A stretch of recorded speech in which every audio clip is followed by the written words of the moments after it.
ये है talks news network और आप देख रहे हैं पॉलिटॉक्स, राजनीति का कच्चा चिट्ठा। कांग्रेस के गलियारों में इन दिनों बस दो ही चर्चाएं जोरों पर हैं।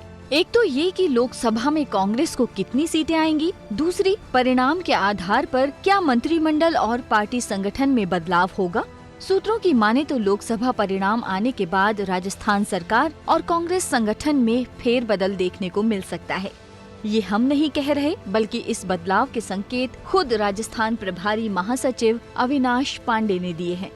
पांडे ने आलाकमान के निर्देशों के तहत राजस्थान में लोकसभा चुनाव के दौरान एक गतिविधियों की खुफिया रिपोर्ट तैयार की है, जिसे वे राष्ट्रीय अध्यक्ष राहुल गांधी को सौंपेंगे। रिपोर्ट में राहुल गांधी को वॉर रूम से लेकर चुनाव प्रचार, मंत्रियों और विधायकों का रोल जैसे फीडबैक दिए जाएंगे। ये रिपोर्ट पर्यवेक्षकों और प्रत्याशियों से मिले फीडबैक के आधार पर तैयार की गई है। देश में अंतिम चरण का मतदान खत्म होने के बाद पांडे ये रिपोर्ट राहुल को हैंडओवर कर देंगे।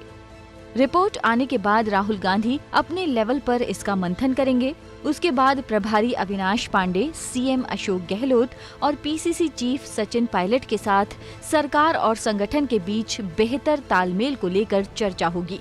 रिपोर्ट के तहत जिन विधायकों और मंत्रियों की परफॉर्मेंस अच्छी होगी उन्हें पदोन्नत किया जाएगा।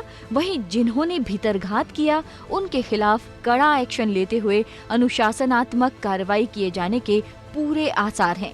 यानी भीतरघात करने वाले विधायकों के मंत्री बनने के चांस बेहद कम हो जाएंगे।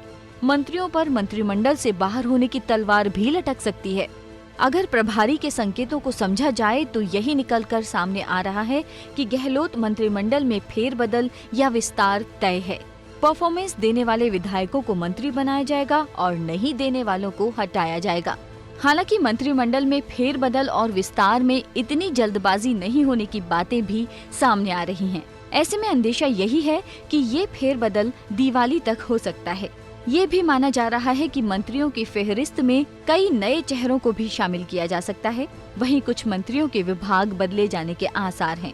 चुनावी परिणाम से पहले ये चर्चा भी कांग्रेस में गर्म है कि क्या अब पीसीसी को नया मुखिया मिलेगा, क्योंकि सचिन पायलट को इस पद पर रहते हुए 5 साल से ज्यादा वक्त हो चुका है। जानकारों का ये भी कहना है कि सचिन पायलट खुद इस पद पर रहने को लेकर ज्यादा इंटरेस्टेड नहीं है। इसकी वजह है कि सचिन पायलट के पास डिप्टी सीएम होने के साथ अन्य विभाग भी हैं, लेकिन इन बातों की पुष्टि अभी कोई नहीं कर रहा है। इन नेताओं का ऑफ द रिकॉर्ड कहना है कि जुलाई के बाद नया पीसीसी चीफ जरूर बनेगा। पॉलिटॉक्स ब्यूरो, जयपुर। ये है टॉक्स न्यूज नेटवर्क और आप देख रहे हैं पॉलिटॉक्स, राजनीति का कच्चा चिट्ठा।